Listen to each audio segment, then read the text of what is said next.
Did Constantina tell you that she was my teacher? Did she mention that? And new? It was built to copy the ancient path, so the ancient path that led to Mars Hill is not this one, but it must have been similar to what we see today. Lots of marble here in Greece.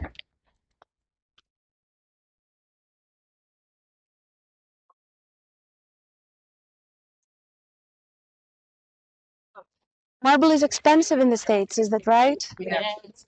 Well, here in Greece it's not as expensive as it is in the United States or in other parts of the world, but it's still the most expensive material.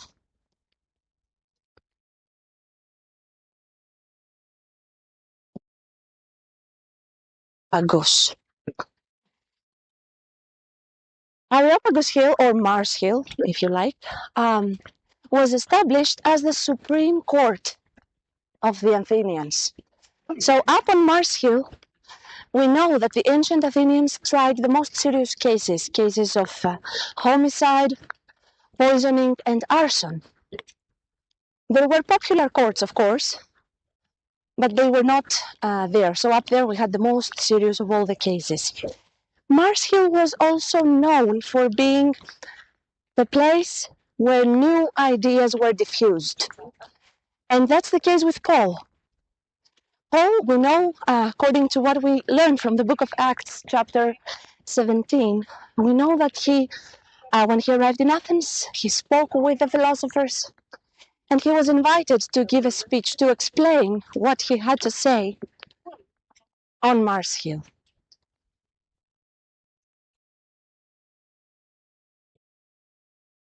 We will see Mars Hill in about a minute. It will be on our left.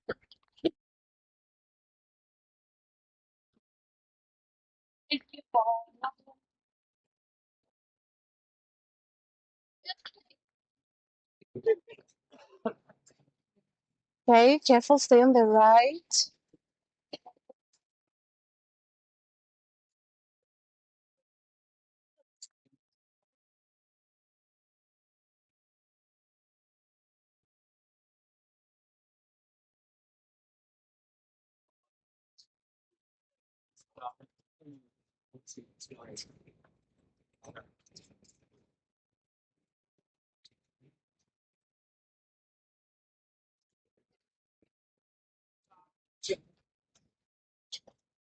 Allá no habrá baño. ¿Qué zonas? Ahí se pone el micrófono.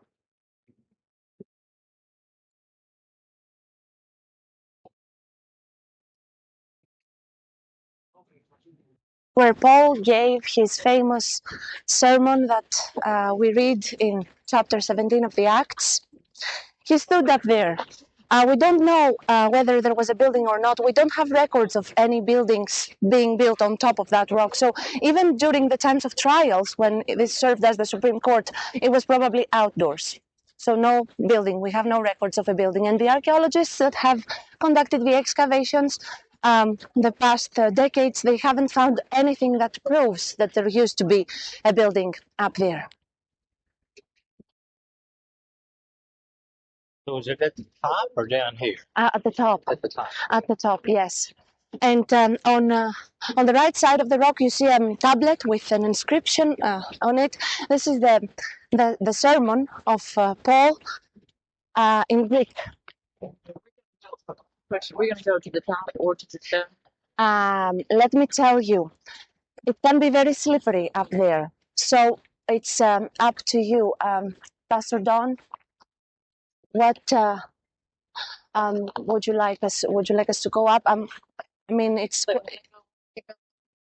Could stay at the streets. How many of you want to go up to the top?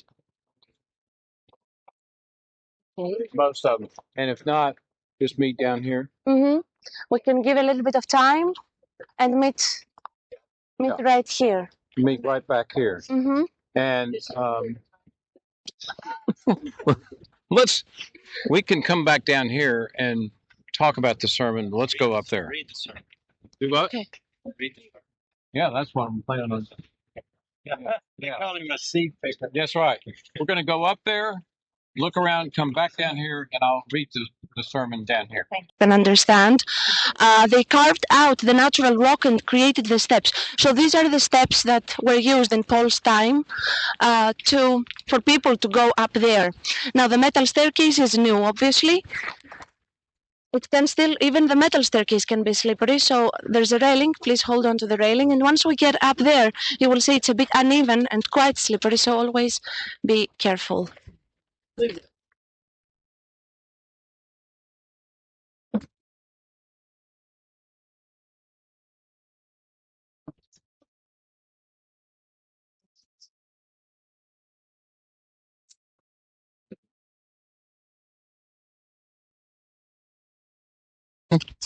You can read along. Acts chapter 17.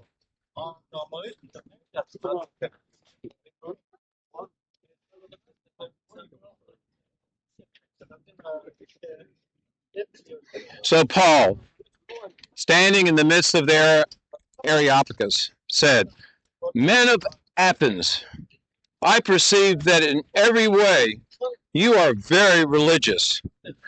For as I passed along and observed the objects of your worship, I found also an altar with this inscription, To the unknown God. What therefore you worship as unknown, this I proclaim to you. The God who made the world and everything in it, being Lord of heaven and earth, does not live in temples made by man, nor is he served by human hands as though he needed anything.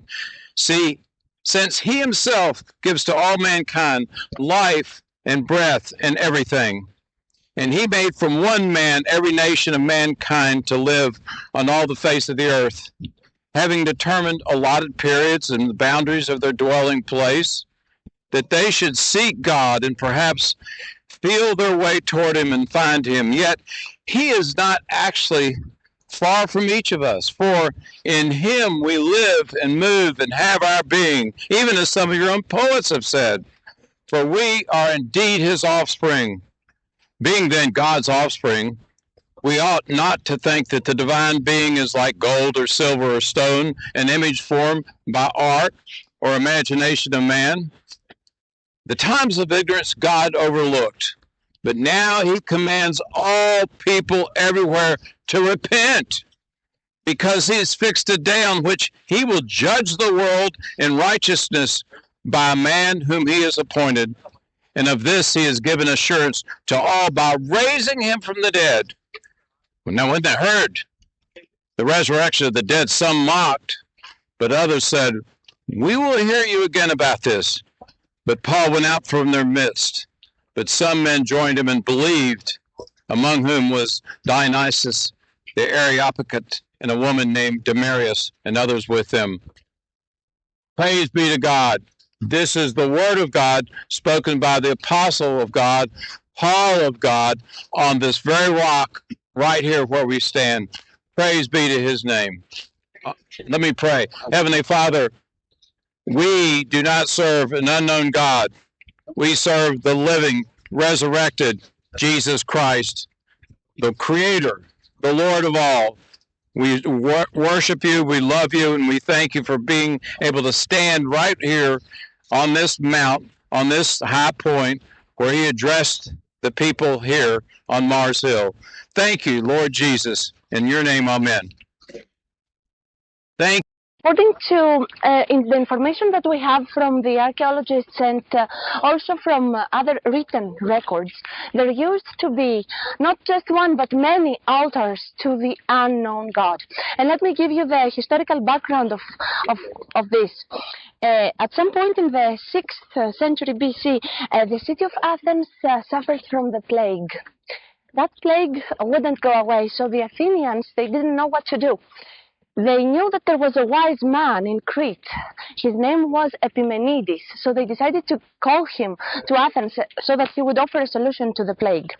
Epimenides, being so wise, he told them that the only way for them to get rid of the plague was if they took a herd of sheep, released them on the slope, and wherever the sheep stopped, they would sacrifice the animals, and the plague would go away. The Athenians decided to follow his advice. So a herd of sheep was set free on the slope. The sheep passed from many different temples, from the temples of Athena, the temples of Hephaestus, the temples of Aphrodite. You know, there were so many gods back then in Athens. But they didn't stop anywhere. They stopped somewhere where there was nothing. No temple, no altar, no statue, nothing. The Athenians decided to sacrifice them right there. And the plague stopped. But they didn't know to which god to dedicate the altar, so they dedicated it to the unknown God. So that's exactly what Paul is telling them, that that God that saved you back in the day from the plague is the same God that I'm proclaiming to you. Amen. Amen. And from here also, we have a view of the ancient agora. It's down there. You will see a big building. That is the on the left. On the left side is the temple of Hephaestus, one of the 12 gods. And of course, the ruins that you see is the ruins of the agora. You know what agora means, right? I'm pretty sure that Dina has taught you well.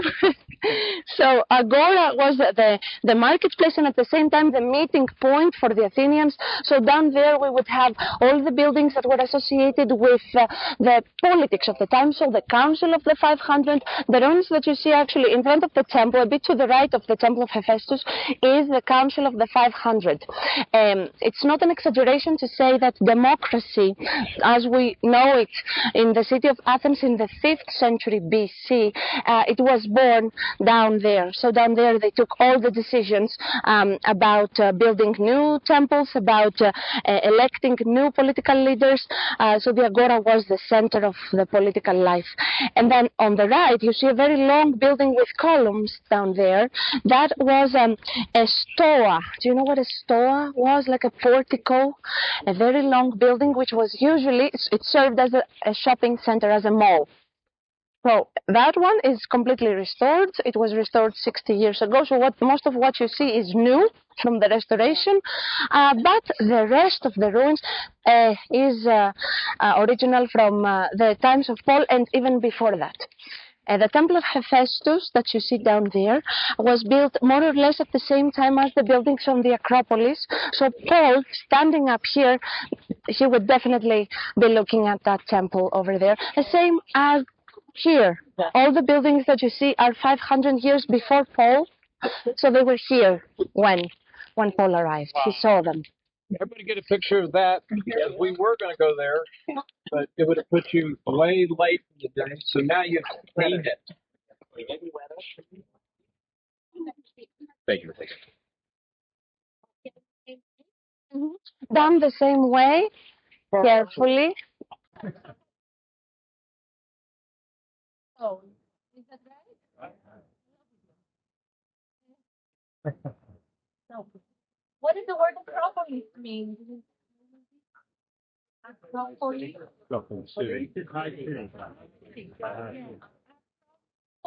Polis means city, like Minneapolis, Indianapolis, and then acro means high. Acrobat, acrophobic, fear of heights. So, Acropolis, high city. Now, the history of the Acropolis, I will focus on the most important points, of course. It became a very important religious center for the pre-Christian populations who worshipped the 12 gods. The most important goddess that was worshipped here was goddess Athena, who was considered to be the goddess of strategic war and wisdom. The first big temples for her were built in the 6th century BC, a few decades before the Persians came to the different Greek cities and destroyed them. So you might have heard about the Persians, you might have seen the movie 300. Has anybody seen that film? Okay, so that film reflects a real event with a little bit of Hollywood exaggeration, as always. So anyway, the Persians come here to Athens, and they don't destroy the homes of the people. No, they go to the top of the Acropolis and destroy the temples. Psychological war. In this way, the Athenians would feel weak and unprotected. So the first temples are completely destroyed. And then the Athenians, the very first thing that comes to mind once they get rid of the Persian threat is to leave everything in ruins so that everyone will always remember what the Persians have done. But Pericles, you might have heard about Pericles. Pericles, he convinces the Athenian people to rebuild the temples from scratch. And what we see up there is 3 temples for goddess Athena, the Parthenon being one of them, plus 2 more. I'm going to show them to you. And one imposing gate. This is what Pericles did in the middle of the 5th century BC. So what we will see up there is 2,500 years old. And public money was used for its construction, which makes it one of the earliest examples of state funding in the world. What you see, the first temple that you see is the temple of Nike. You might have heard about Nike, like the shoes. Anybody wearing Nike shoes today? Καλημέρα. Ναι. Ναι, βέβαια. So if you want to come a little bit closer so that we leave a bit more space for my colleague. Παρακαλώ. Thank you. So, now, I was telling you about Nike, the temple of Nike, which we will see up there. Nike, the shoe brand, is a Greek word. It means victory. It doesn't mean shoes. It doesn't mean just do it. You know, most people say, just do it, because it's the slogan. No, Nike means victory. And whoever is wearing Nike shoes is the winner, something like that, this kind of marketing. Anyway, that's the first of the 3 temples. We will see it up close. Inside that temple, according to what we know of the records, there used to be a statue of a Nike. Nikes in ancient mythology looked like fairies with wings that flew and brought the victory. However, the statue that was in there was wingless. Didn't have wings on purpose because they didn't want victory to fly away. But she failed, you know, because a couple of decades later the Spartans came and put Athens, the city of Athens, under their control. We will see the temple of Nike better as we go up, but I'm not going to talk to you as we pass because I will distract you and I want you to look down because it's going to be slippery. Okay? Are we good? Yeah. Perfect. You can see from the equipment, the lights, the speakers. We use it for plays and concerts. This is one of the main venues of the Athens Festival. The Athens Festival takes place every year from June to October. And we have had big names here. We have had Frank Sinatra, Luciano Pavarotti, Andrea Bocelli, Sting was here last year for 2 concerts, both of which were sold out immediately. I wanted to go and I couldn't even load the page. Oh. Anyway, Taylor Swift is not coming. She's not coming. No, she's not coming. This is too small. Maybe when she retires at some point. Yeah, of what you see, the arches are original from the times after Paul. So this is after Paul. Okay, this is 2nd century AD. This was not here when Paul was. So the seats are from the 2nd century AD. The arches are from the 2nd century. The seats are new. The seats were restored 60 years ago when it was decided that this would become a venue for concerts. Now, on the hill, on top of that hill, right in front of you, you see a stone building that is a burial monument. So someone was buried there, not just anyone, a super rich man who was also a benefactor. He was buried there and he had a view of the Acropolis even after death. Anyway, some people say he was arrogant. Some people say. Okay, in the distance, behind the hill, if it wasn't that hazy because of the rain, we would see the water. And believe me, the water is there. So the city of Athens is built on the water. We have the southern suburbs to the left of the hill, which are a series of beaches, one next to the other, a beautiful area, the Athenian Riviera. And to the right of the hill, again, you cannot see, but it's the port of Athens, Piraeus, the largest port of Greece. It's over there. If it wasn't as hazy, we would have seen it. What are the black boxes on? The black boxes. In there they keep the cushions for the seats. Cushions, yes. Yeah, because marble is beautiful to look at, but it's not as soft. It's hard. Other questions? Do you have other questions? No. Okay. Maybe you can see the agora, the ancient agora where the temple of Hephaestus used to be.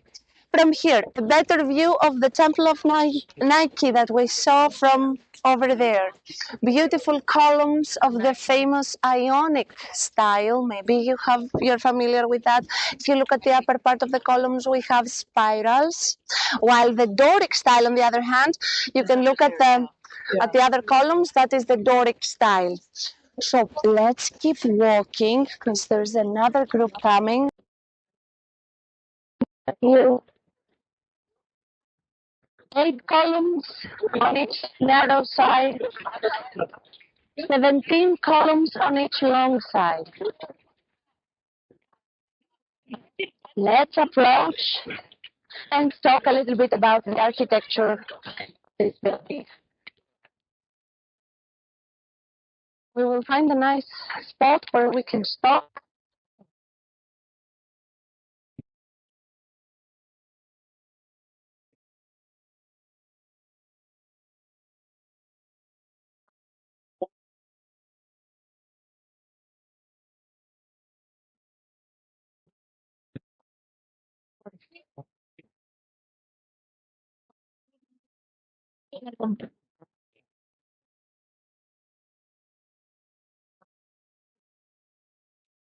I want you to pay attention also because you will see that on the cement path there they have some openings. That's the law. When they did the cement path, it was obligatory to leave some spots so that you can see what is underneath. It's the law. But sometimes when we look around, we don't see them. That's why I'm highlighting this. Okay, so we can gather. I'm holding the sign. You can see me. If you walk a little bit further, you will see me on the right.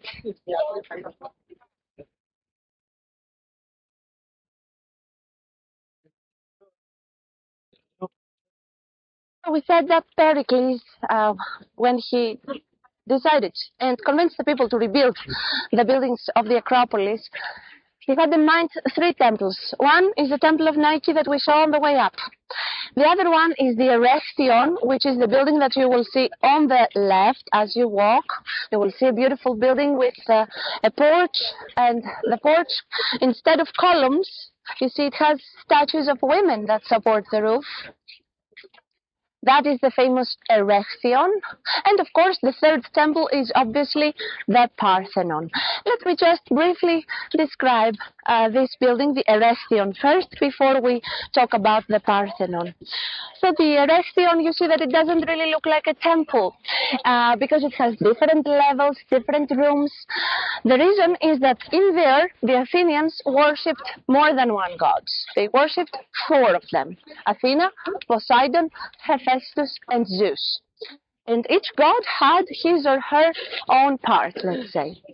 Now, the most striking feature of this building, actually there's 2 striking features. One is the olive tree that you see on the left of the building, that you see the top of an olive tree. According to the legend, at some point the Athenians, they had to decide which pagan god would protect their city. 2 gods competed, Athena and Poseidon, over who would name the city after himself.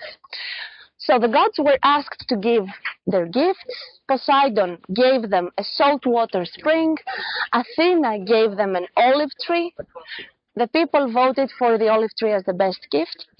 And the tradition goes that Athena planted the very first olive tree right there. Right there. So that tree, let me tell you, it's 40 years old maximum. It was planted by the archaeologists in the same location where supposedly the first olive tree grew after Athena gave it as a gift to the people. Now, the second striking characteristic is the porch with the ladies. You can see 6 statues. Those statues are replicas, actually. The original statues were removed from here because they had become all black. You see what happens, if you look in between the columns, you will see what happens to the marble because of air pollution. That's exactly what happens to the statues as well. So the original statues were taken to the Acropolis Museum, where they were cleaned. And now, if you go to the museum, we will offer this as an option for you during your free time, because we will pass by the museum, you will see where it is. If you go there, you will see 5 and not 6. The 6th has been kidnapped, let's say. She's in the British Museum, along with other stuff from the Parthenon. You will see that the Parthenon was decorated with sculptures. If you look above the columns, you will see some squares with relief, and also above the column, the inner column, if you look up, you will see even horses and men, you see, right there? So, a lot of sculptures, almost 55% of the sculptures of the Parthenon were removed. I say removed and not stolen. You see, I'm being very diplomatic. So yeah, they were removed from here in the beginning of the 19th century, 1803, when a British diplomat came and decided to decorate his mansion with the ancient Greek statues. Anyway, his idea didn't go well because he went bankrupt, so then he was forced to sell everything to the British Museum, where it still is today. But our museum has space, believe me. Lack of space is not the reason why we don't have them. Anyway, we're waiting for some progress of the negotiations so that the statues and the sculptures make it back home. Now, yeah, the ladies, as we said, are replicas. You will see that there's symmetry and balance and harmony. 3 of them on the left are taking a step forward with the left leg, while the other 3 with the right leg, which shows us balance. And also, those statues are not just decorative. Okay, they were pillars, right, to support the roof. And the hair, they have amazing hair, which is also a trick to increase the surface of the neck. They attached thick braids on the neck so that there would be more, volume here to support the weight. Excellent examples of what we call the classical art of the 5th century BC. Any questions? Yes. When were they reassembled? Middle of the 5th century, 450, is when most of it began. By 420, within just 30 years, everything was completed. That's record. Yeah, record time. And if you, especially about the Parthenon, we have very accurate records that speak about it being completed within just 15 years. Columns were put back together. Not all of them. Very good question. This brings me to the restoration that I was going to talk about next. What you see is restored. When I say restored, you see that there is white pieces over there. So the white pieces, this is new material. When they restore, they have to use the same material, which is marble, obviously, but it has to be of a different color so that we can spot the difference. You can compare and see what is old and what is new. It's the law. We cannot complete with the same color. It's all lying on the ground. Not all of it, because, for example, these columns that have no white pieces, these have been standing for 2,500 years. They never fell. The columns in the middle fell, and that's why we're missing a few parts. The scaffolding, you see the remains of the scaffolding right here. It was supporting, if you Google Parthenon, you will definitely see it with the scaffolding, because that's, 3 days ago they removed it. So We'll all be doing a lot of Googling when we get home. Yes, so if you just Google, you will find pictures, and the scaffolding was there for support, to support it, and they also reinforced the columns, but these columns never fell. Now, what happens to the columns in the middle? You see that those columns fell. Isn't that very strange, that some columns fell and some others didn't? Well, the reason why the columns fell, and the reason why the Parthenon doesn't have a roof, because, you see, there's no roof, but there used to be a roof. A regular roof with wooden beams and marble tiles above it. So why don't we have it? It was not earthquakes or something else. It was the humans. The Venetians, the Italians, back in the 17th century, bombed the Acropolis. A cannonball was thrown, which landed at the center of the building, and Yeah. He's all right. Okay. The thing is that in there, the Ottomans, because back in the day we were still under the Ottoman Turks, the Ottomans were storing gunpowder in there. The Venetians knew about it, so intentionally, as they were besieging the Acropolis, they threw the cannonball, which destroyed the roof and the columns in the middle.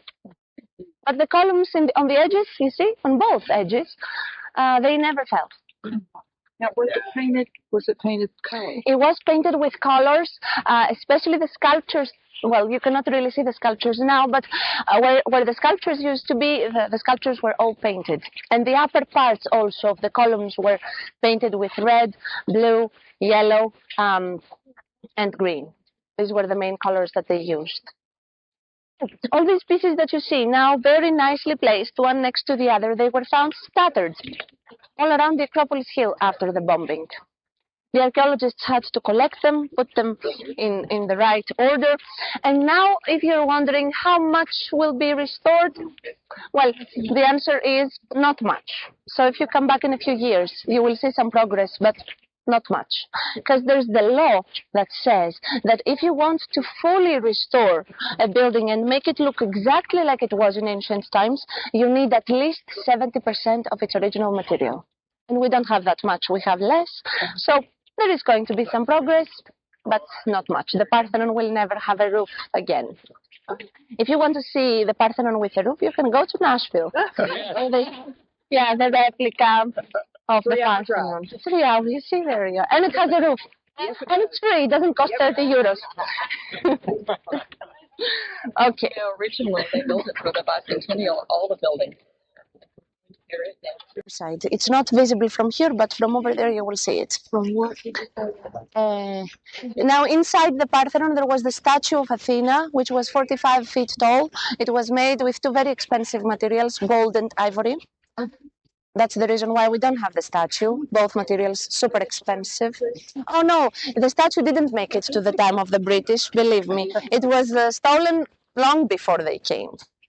Yeah. So they look like they're in sections. They are in sections, perfectly aligned with each other, yes. And they are connected, also the different pieces are connected with wood. So in the middle of a circular piece, they open a hole, they remove the marble, they put a wooden peg. And why wood? Because wood is flexible.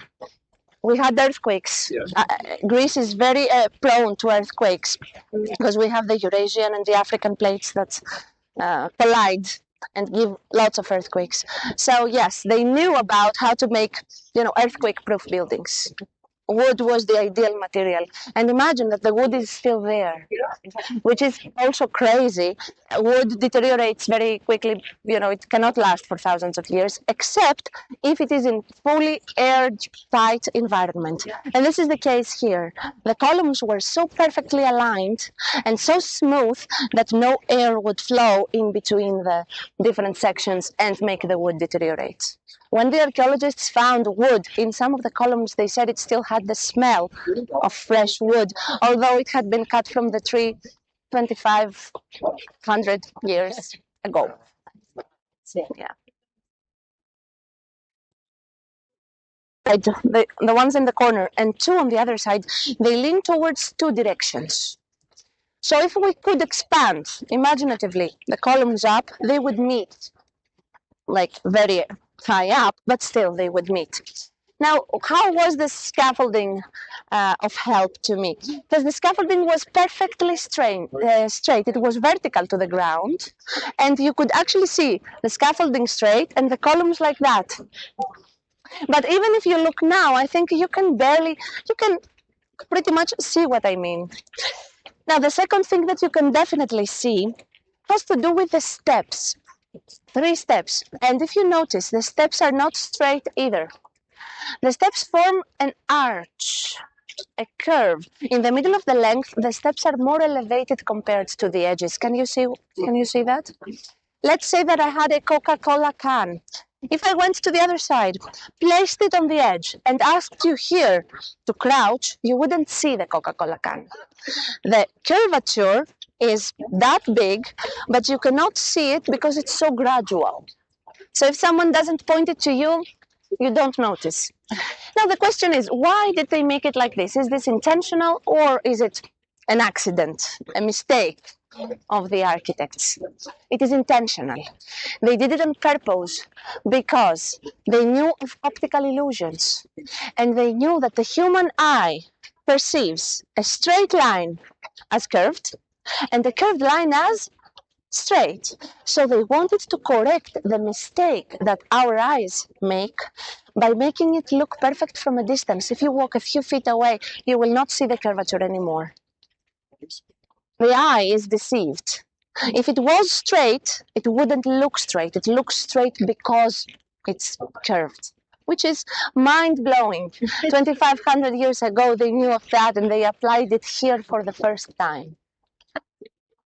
The Parthenon doesn't have a single straight line, and that's why it's so hard to restore. Because every piece that you see has only one place where it fits. It's like a puzzle. Now they're using AI to put everything back together. It's faster, but it's still a trouble. Any questions? Statue of Phoenix. Yes, inside. This was the entrance. You will see the marble steps. There's smaller steps over there that led inside. Once you entered, you would see at the very back the huge statue that depicted Athena holding her shield, her spear, and a Nike in her hand. You will also see the sculptures up there in the corners. We have heads of horses. Everything that you see in relief is a copy. Everything is a copy, including the same as the ladies, the statues, because they had been damaged so much because of smog that they needed protection and cleaning. So all of the sculptures today are in the museum, in the museum's British or Acropolis Museum. Yeah. Yes. Half of it we have, the other half they do. Other questions? Okay.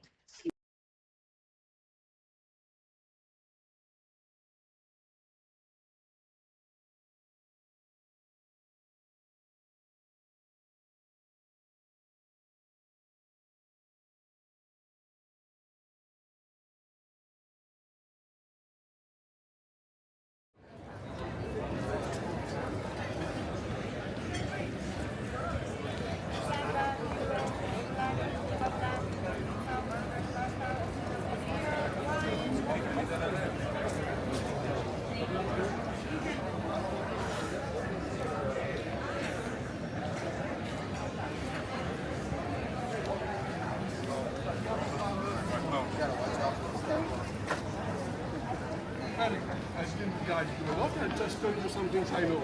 So tomorrow we will meet at 9 o'clock and with you, and we will meet at 12. Okay. So you enjoy and come this direction will take you straight to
So, because sometimes people miss things, and how many of us have missed something? Like the four major points of the teaching, right? No, Ed, we've talked about this because if you can ask them, it's my fault. They said that they went along with it, and so no harm, no foul.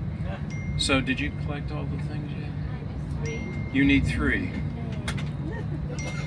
the two that came on. Of course you don't have mine. Yeah, of course you don't have mine. Yeah. How about mine? It's in the green bag right there. Okay, so we'll have all missing 3. Yeah, okay.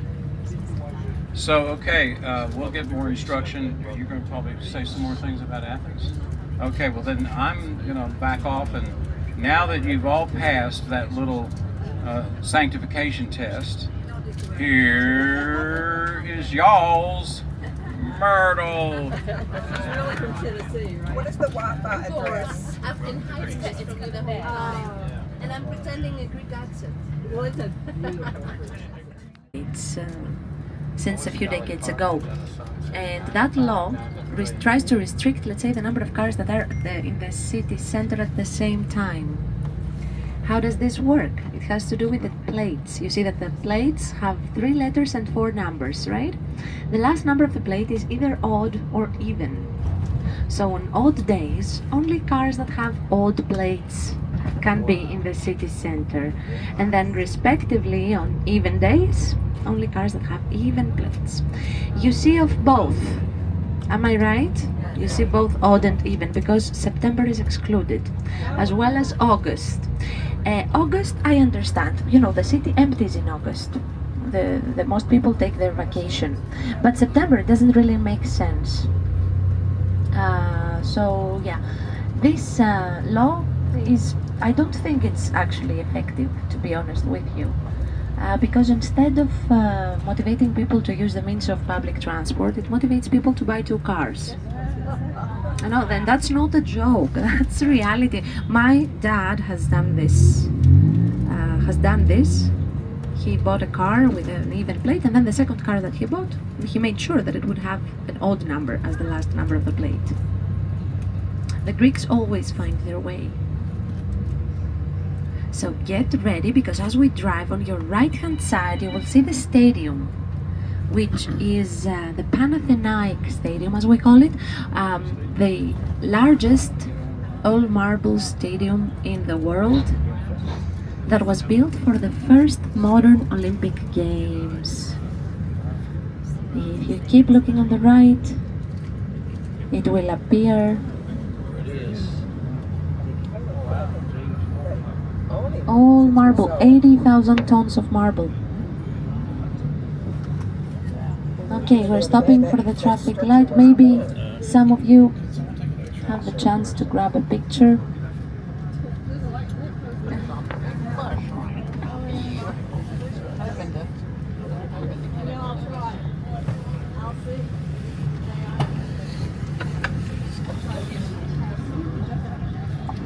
So this was built, as we said, for the first modern Olympics, which took place in 1896. You know, the ancient Olympic Games stopped because they were connected with Zeus, and since Christianity was then the official religion, the games stopped, and they started again in the 19th century. Athens was chosen to host the first modern Olympics because it was the capital of Greece, which was the birthplace of the original games. So an easy way for you to remember the first modern Olympics is if you detract 100 years from the Atlanta Games, 1996. 1896 is the first modern Olympics. So we now in the stadium we do lots of things. We have concerts. You saw the stage up there. The stage is not always there when it's there when there's a concert. We have fashion shows. We have charity events. And we also use the stadium for 2 other really important things. First of all, it is the finishing point of the Athens marathon race. How long is a marathon race? 26.2 because miles, correct. Because this is the distance between Athens and Marathon. Marathon is the place where the famous Battle of Marathon happened back in the 5th century BC. And it was fought between the Greeks and the Persians. The Greeks, guess what? They defeated the Persians. And when they defeated them, they sent a soldier to run from Marathon to Athens. They did this very, very well. So he ran fully armed in order to come here and bring the news of the victory to the Athenians. When he arrived, he was able to say just one thing: "We won." And what happened to him? He died of exhaustion. So he was actually, if you think about it, the first marathon runner. He ran 26.2 miles. And, to honor this fact, this event, the marathon race is called Marathon Race. And even today, when we have the Athens Marathon every November, the second Sunday of November, again, the athletes run the same route that guy did 2,500 years ago. And the finishing point is the stadium. Now, we use a stadium for a second thing. I'll tell you what that is. Let me just tell you that as we drive, we're gonna see on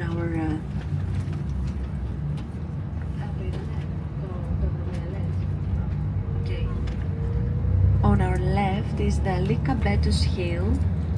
You will see behind the trees, you will see a hill with a white building at its top. That white building is a church. It's dedicated to St. George. And the Lycabettus Hill is the tallest hill of Athens. It's taller than the Acropolis, double the height, almost 900 feet.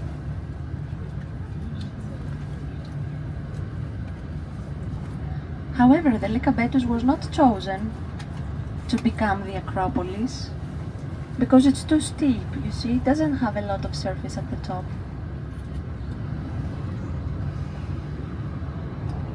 The National Gallery is on your right. The statue of the runner, which you saw on the way to the Acropolis this morning, as our driver is informing me, you came this way, so you saw the statue of the runner. We're gonna see it one more time. The glass statue made with green glass, now on your left. 20,000 pieces of glass. Imagine how difficult it is to clean it. They clean it every 6 months and they have like a scaffolding. It's a pain. It's Glass, get it? Yeah, you get to. That sounds like Don. It took me a second, but I got that's his job.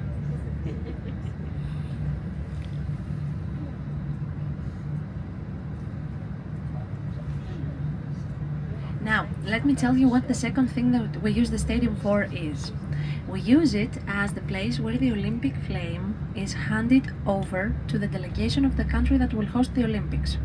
So the Olympic flame always starts in Olympia, which is the very birthplace of the games. It's south and west from here, 4 hours away approximately. The flame is always lit there. And after that it travels for 10 days all over Greece. And it ends up in the stadium where it is handed over to the delegation of the country that will host the Olympics. So in 3 years we have the games in Los Angeles. So the American delegation will be handed over the flame and that ceremony will take place in the stadium. Now we have left the city center of Athens behind and we're going to travel on the Ring Road. We will bypass the city of Athens so that we get to the Athens airport. This area is a purely residential area. I live a few blocks away from here on the left. Yeah, it's pretty close to the city center, but not in the city center, which is good.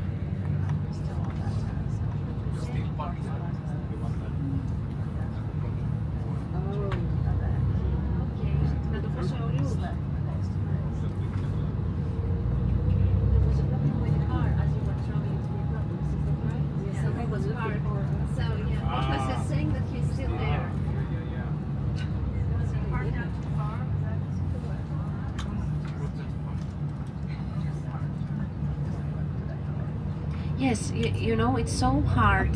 We don't have enough parking spaces. We don't have underground parking lots like other cities, like other European cities. Because Athens, of course, back, first of all, earthquakes, yes, and when most of these apartment buildings were built back in the 60s and the 70s, there wasn't that big need for parking because not everyone had a car, let alone 2 cars that most, average families today have.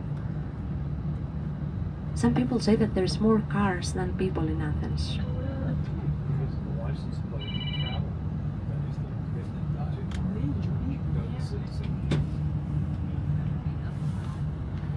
And you see, our streets are narrow, the cars are small. That's one of the reasons why the cars are so small here in Greece. Because we have small streets. The largest avenue here in Athens has just 4 lanes. That's it. And that's only one. Yes, this church is dedicated to Saint Nicholas. Saint Nicholas, you know, for the Greek Orthodox Church is the patron saint of captains and sailors. He's not Santa Claus. Saint Basil is Santa Claus for us.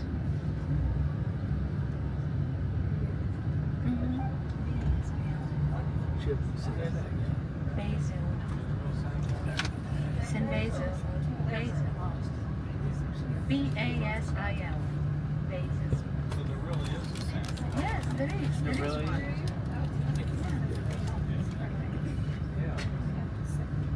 Lives on the North Pole. That's where he comes from, yes. So, you know, here in Greece, every city has its own patron saint. And here in Athens, because we have lots of different areas, every neighborhood has its own patron saint. For this neighborhood here, it's Saint Nicholas. So every year on Saint Nicholas Day, the feast day of Saint Nicholas, which is the 6th of December for the Greek Orthodox Church, here we have big festivals. The shops are closed, kids don't go to school, it's a holiday for everybody. We have St. Jude. St. Jude? Yeah, we have St. Jude and St. Louis. Okay. Elvis Presley. Yeah. That one I got. The first one, what was it? Jude? St. Jude, that's children's hospital.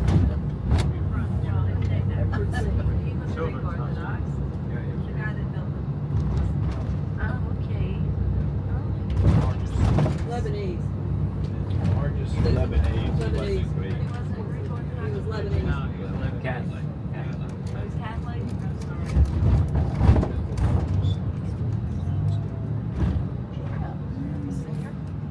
In the 70s, back then, there was no need, let's say, for higher buildings. The earthquakes is another reason why we don't have very, very tall buildings. And then, of course, the very morphology of the underground area. We have 3 rivers that still flow in Athens, but they don't flow on the ground, they flow underground. And this makes it difficult, to build tall buildings that will need strong foundations, very deep foundations.